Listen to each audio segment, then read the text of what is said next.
Hey everyone, Dr. Lee Bryce here with your week 3 Intro to SOC video. All right, let's get started. This week, we're covering chapters 5 and 6, consuming social order, and then race, merit, and group boundaries. All right, I forgot to put my phone on Do Not Disturb, so I'm going to do that. All right, so our agenda, we're going to do a little bit of review, then I'll cover chapters 5 and 6. I'm actually also going to discuss how to write a paper a little bit and show you some additional resources that I've added to our Blackboard page. I'm also going to show you where the midterm study guide is located because I want you to start preparing for that. Our midterm is coming up fast next week, and then week 4, and then your exit pass and your reminders. Okay, so I'm choosing to do the review this week on chapter 2 because your breaking a norm activity in paper is due this week, and the foundation for that assignment is really rooted in chapter 2 of our textbook on norms. So just as a reminder, culture is systems and patterns of meaning shared by members of a group. You can have material or non-material culture. So material culture being physical things within our society that make up our culture, our food, our clothing, that sort of thing. And then non-material culture are non-objects. So language was the example I gave last week when we started chapter 2. Norms are often informal but widely known and accepted ways of doing things within a culture. So these are sort of taken for granted things that everyone just assumes people within a society will know are normal. Of course, if you break norms, you're engaging in deviant behavior, so going against norms. And if you go against norms and you engage in deviant behavior, there's going to be some sort of social sanction. So maybe it's stink eye if you're not breaking a very serious norm. Maybe you'll be disowned by family and friends if you break a more serious norm. And then, of course, there can be legal repercussions if you're breaking really serious norms, right? Most societies have some sort of legal system. Values are individual or group beliefs about what is right and wrong, important or unimportant, and desirable and undesirable within any given society. Ethnocentrism is using one's own culture to understand and evaluate others. Often, this with ethnocentrism, it includes the belief that one's culture is superior or better than others.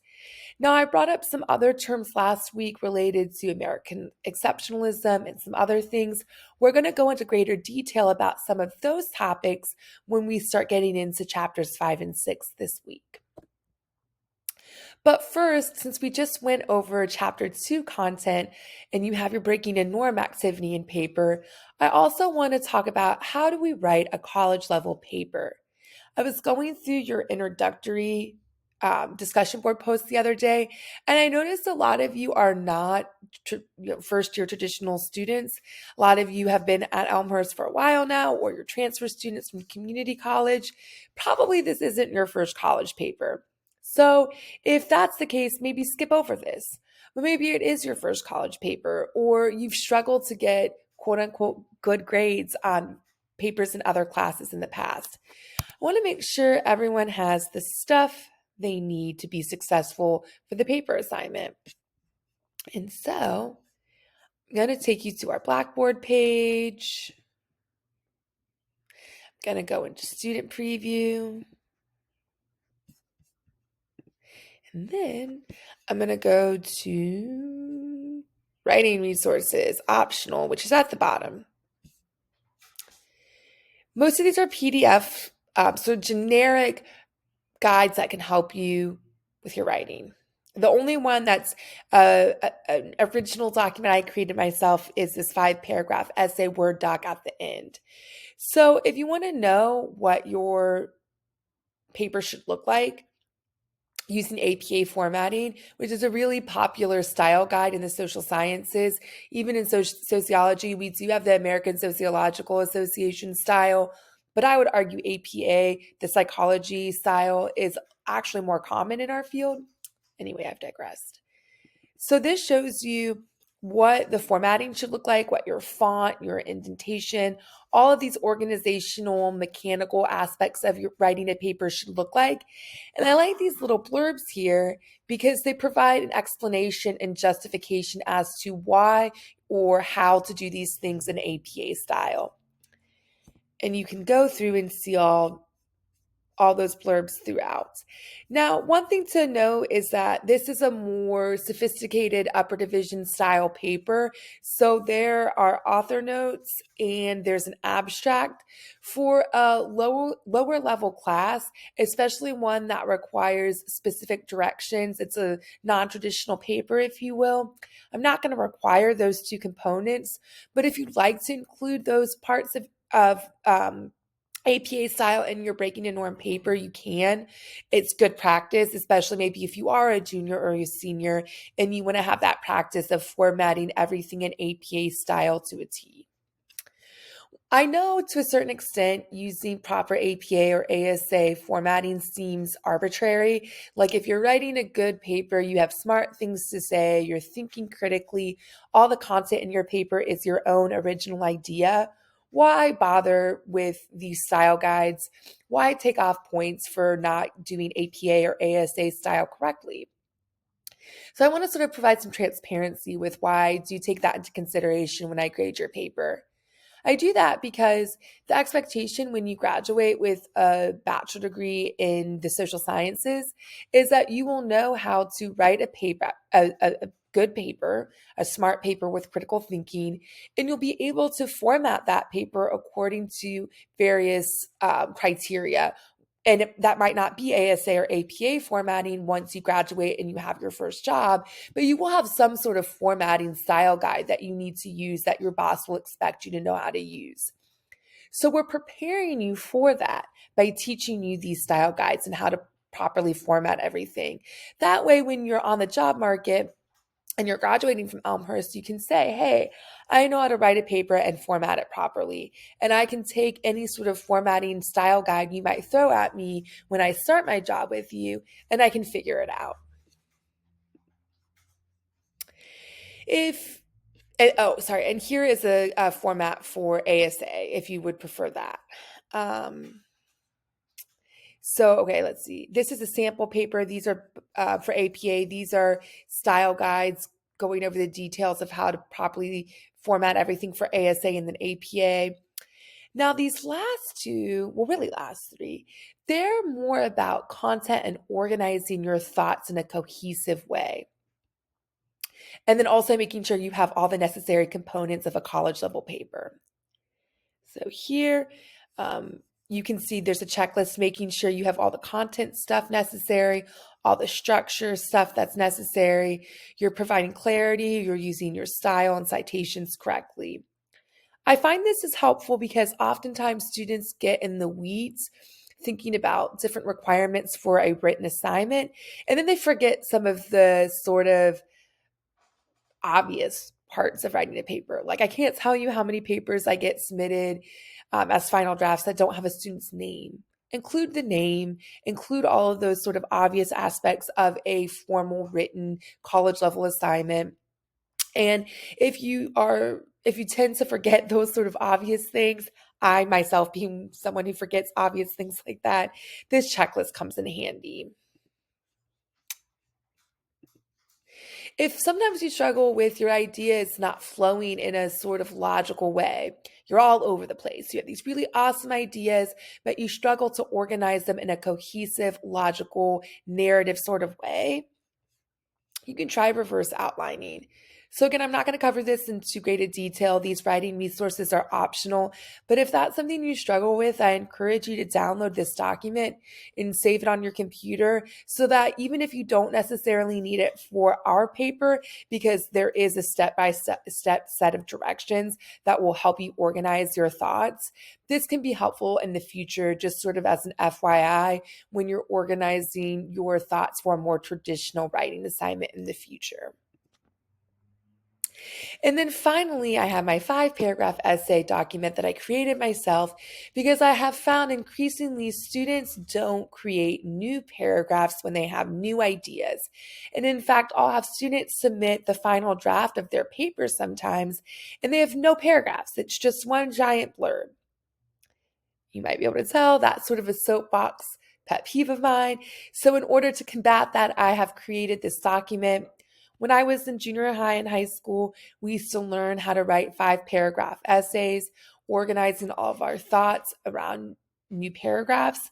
But that's being taught less and less, especially in public school systems in junior high and high school. So, I provide you with this guide. It tells you should have an intro paragraph, 3 body paragraphs that support 3 different sub themes that you're focusing on. And then you should have a conclusion paragraph. Now, sometimes students will look at this and they'll say, but professor, well, if I only write 5 paragraphs, that won't be long enough to make the word and page length requirements, which are outlined in the assignment rubric in the syllabus, by the way, if you're looking for that. And to that I say, well, you can just expand upon this. So instead of having 3 sub themes and 3 body paragraphs, perhaps you have 4 or 5 sub themes with their own corresponding body paragraph. The main idea, the important thing here is that when you have a new subtopic, when you have a new idea, you're starting a new paragraph. But sometimes that's not enough. Sometimes students will have really, really long paragraphs still. So I also have some information here about how to structure the sentences within each paragraph so that you don't have what I call a run-on paragraph. Okay. And so you can see here, each paragraph, regardless of what type of paragraph it is, should have an intro sentence, a few supporting ideas in the body part of your paragraph, and then a concluding sentence at the end of the paragraph. Essentially, you should have around 5 sentences per paragraph. And in fact, because organizing my writing is something I do struggle with, I'll often count how many sentences I have in a paragraph. And if I start getting to 7 or 8 sentences, that to me is a yellow flag that perhaps it's time to start a new paragraph. Another thing I'll do, speaking of running on, I also look for run on sentences in my writing. And so a rule of thumb that I always use for myself that I have been told by literature professors is a good rule of thumb is that if you have a sentence that is longer than 3 rows using 12-point Time New Roman font, double spaced, if you have a sentence that's longer than 3 rows, it probably means that sentence is a run-on and you should find a way to break it up into 2 sentences. All right, the last thing I'll say about that, a great way to proofread your writing, and it sounds silly, but I promise it works. Once you start having full drafts of your paper, or maybe a full draft of a section of your paper, read it out loud to yourself quietly. If you do that, you're more likely to catch some of those smaller grammatical or spelling mistakes that your brain subconsciously skips over when you're reading in your own brain, quite like not out loud to yourself. So those are some of the tips and tricks I have for how to write a college level paper. I hope it helps. Obviously, it's not required to look over all of those writing resources in depth, but certainly it's helpful. And then at the very end of the Blackboard, our Blackboard site is a link to our library website, and there's additional resources on the library website regarding how to write a college level paper and how to cite things properly. I think while I'm on our Blackboard page, I want to point out that your midterm study guide is here. So let's see what that looks like. This is sort of upcoming attractions, right? You don't have to take your midterm exam until the end of next week, which is week 4. Sorry, this says 101, but it should say 100. Sorry. My intro SOC classes at my other previous institutions was always 101. But you can see you're responsible for the syllabus, chapters 1 through 7 in our textbook, and then all class lectures. So those are the videos I've created as well as the PowerPoints. This is activities, but In online classes, you don't really have activities. The closest thing in an online asynchronous class to activities would be the smaller assignments you have, which are the discussion board posts. So any of those prompts are fair game for the midterm as well. And you can see some of the topics here. And then I literally just go through all the key terms for these chapters 1 through 7. And then all the theory, themes, and methodologies. And again, I've broken them down by chapter 1 through 7. Basically, if you go through this study guide and you type out definitions and terms for all of these words on here, you're probably going to do well on the exam. As a reminder, this is in the syllabus, but the midterm and final exam are true, false, multiple choice, and there might be 1 or 2 short response questions. However, there will not be an essay component to either exam. I don't think that's feasible in a shorter 8-week summer session asynchronous online class. All right. Now let's get into new material for this week. Chapter 5, Consuming Social Order. So here we're building upon what we've sort of already been discussing in terms of capitalism and globalization, and we're talking about consumption. And so your textbook authors start with the evolution of shopping in that sort of historical context, talking about arcades for the more affluent early on in the United States and sort of at the height of consumerism or the beginning height of consumerism, how we evolved into shopping malls, especially in the advent of suburbia, sort of in the post-World War II era. And then more recently, we start seeing fewer and fewer shopping malls, even in the suburbs, and more big box stores. So Target, Walmart, Costco, Sam's Club, all of those. Essentially, in the United States, we really want to be able to get everything we need in one place. So it used to be you go to a shopping mall on the weekends and they would have clothing stores and home appliance stores and department stores, Sears, JCPenney, all that stuff. And nowadays, we're more likely to go to Target to get some groceries, makeup, clothes, whatever it is you might need, right? The textbook authors also do some interesting things where they're sort of comparing the way we used to shop back in the day in the 1800s to what's happening in a more contemporary setting. And so they make a lot of parallels to ordering stuff out of a catalog, like Sears catalog was really popular in the 1800s, especially for those folks living on farms, maybe out west. Let's say they didn't have access to urban centers where they could go to a department store. They'd order what they want from a catalog and then things would get shipped to them. Or well, I guess not shipped. They usually trains would bring everything to them and they would get their goods and services that way. And in fact, you could order an entire home with all of the parts you needed to build that home through Sears catalog. And there are still Sears catalog homes that people live in the United States to this day, especially out west, like in California and places like that. Now, you might not be able to buy a home from Costco or Target nowadays, but if Jeff Bezos has his way, we'll be able to do so on Amazon any day now. But we do, so there's a lot of parallels between that and shopping at Amazon, especially if you think about folks in the United States right now living in more rural areas. They might not have access to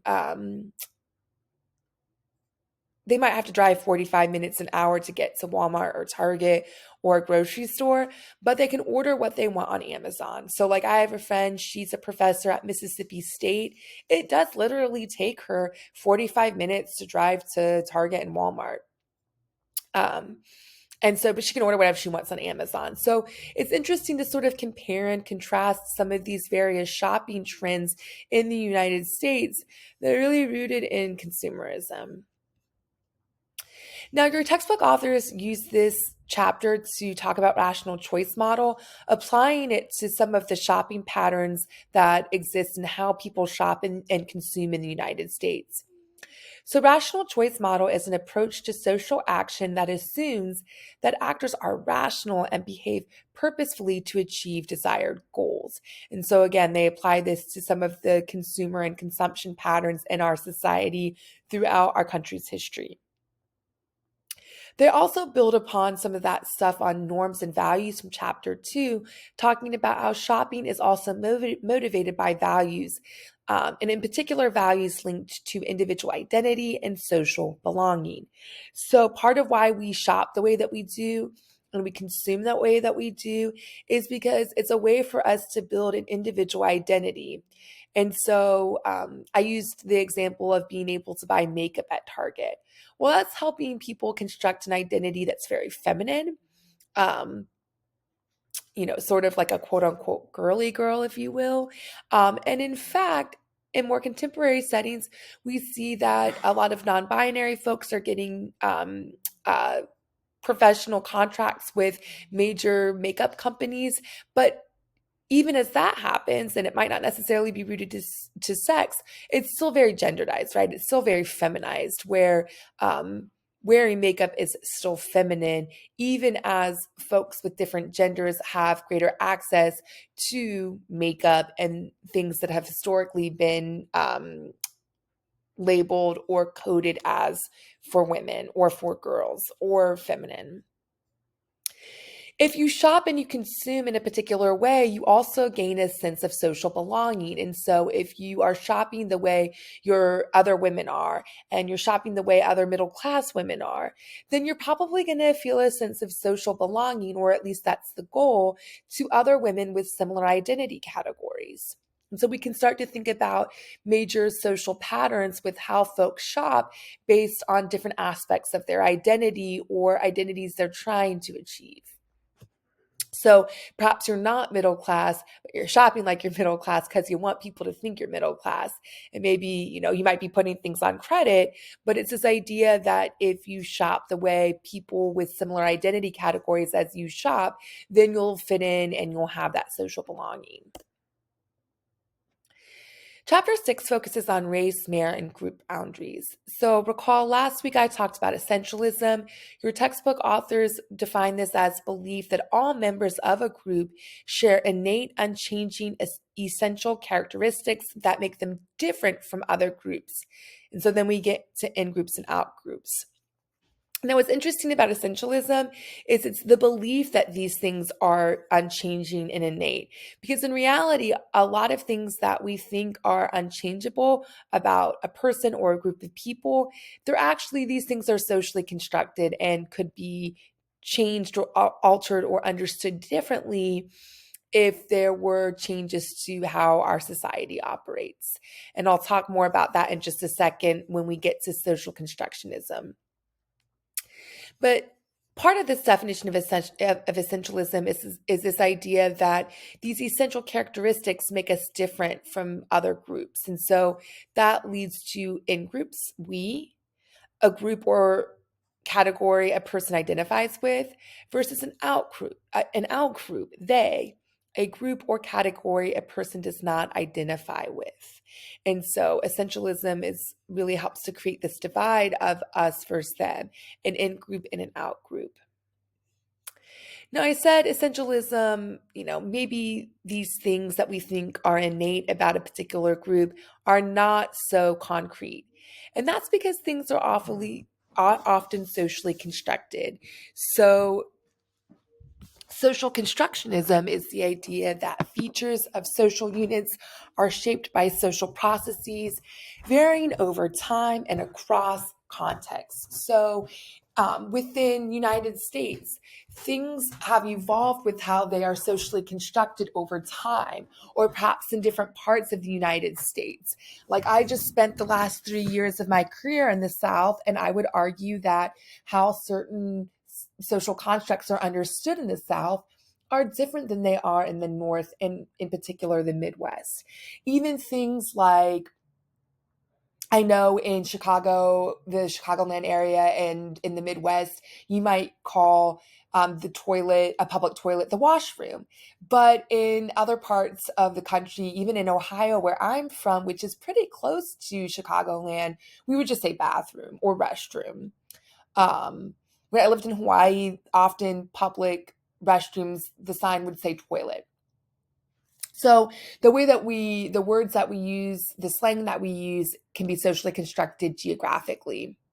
And then, of course, different countries, different societies also socially construct things differently. So, with social constructionism, again, features of social units are shaped by social processes and they can vary over time and across contexts.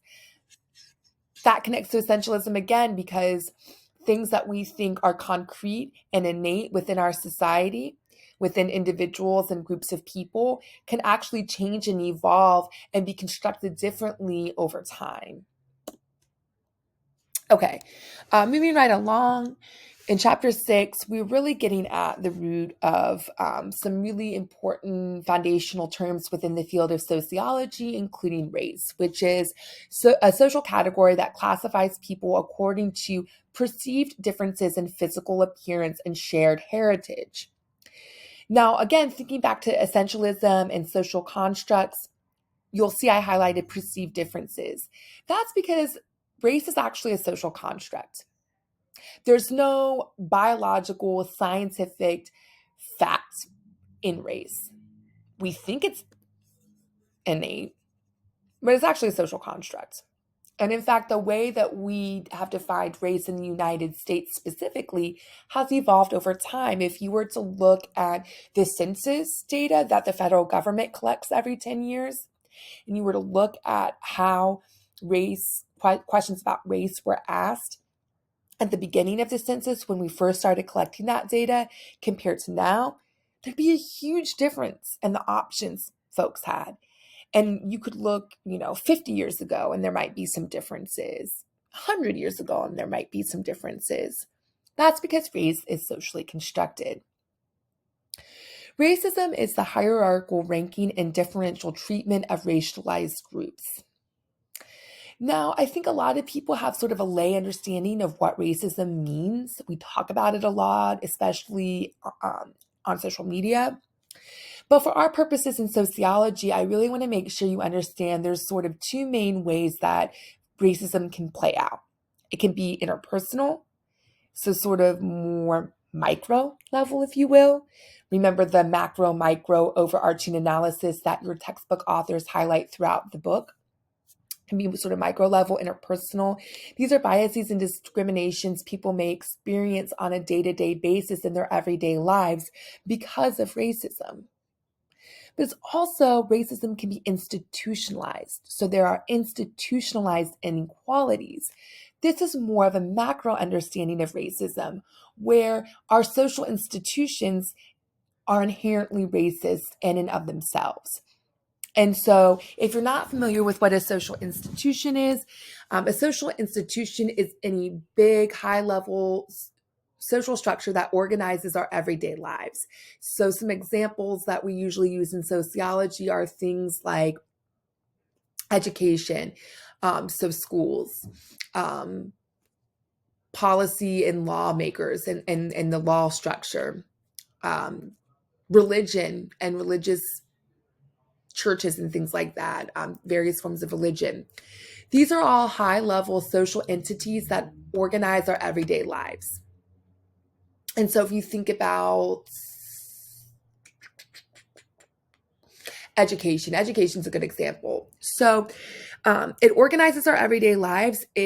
For you all as Elmhurst students, what time you get up, what time you eat your meals, where you eat your meals. If you live on campus, what type of food you have access to.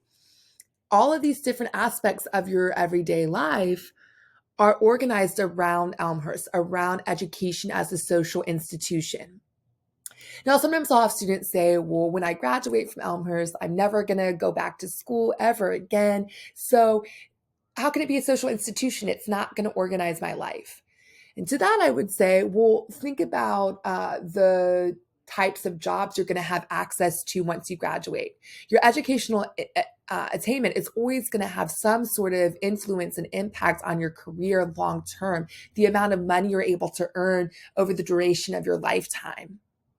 And then additionally, sort of in a fun, tongue-in-cheek sort of way, I always ask students, well, what about traffic patterns during you know, elementary school drop off and pick up? Like if you've ever had to live close to an elementary school or a high school, but especially an elementary school, I'll be damned if the traffic patterns of that elementary school are not going to impact the route you take to get to work, or maybe you have to leave 30 minutes earlier to avoid the drop off or pick up traffic.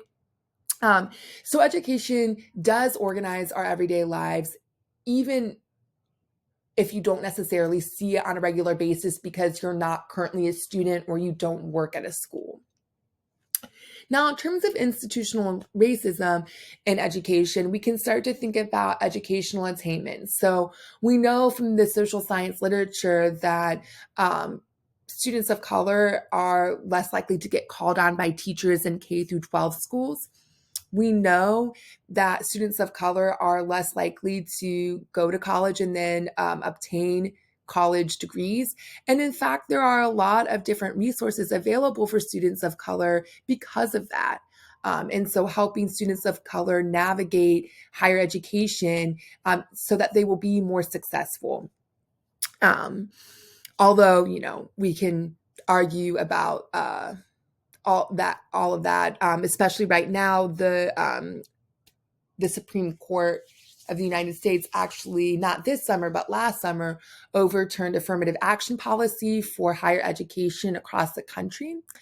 And so we can start to see some really important contemporary issues unfurling related to institutional racism within higher education. All right. Now, racial discrimination is a little bit different. This is differential treatment of persons, including denial of equal opportunities and rights on the basis of perceived racism. So you're actually treating people differently and denying people equity within social institutions, within lots of different things. Okay. That's sort of all I have for you in terms of lecture and content. As always, here's your exit pass. And then as reminders, read chapter 5 and 6, complete your breaking and norm activity in paper. And remember, you will have a chance to rewrite your paper if you get your feedback from me and you're dissatisfied with the grade, you think there's a lot you need to work on, you need to make these edits. You will have about a week where you can make those changes as needed. Sometimes students don't need to. And I'll go into greater detail about that once everyone submitted their paper and I've sort of seen the work and all of that. And then, of course, start thinking about your study habits and preparing for the midterm exam. Other than that, that's all I have for you. I look forward to another awesome week coming up. Bye, everyone.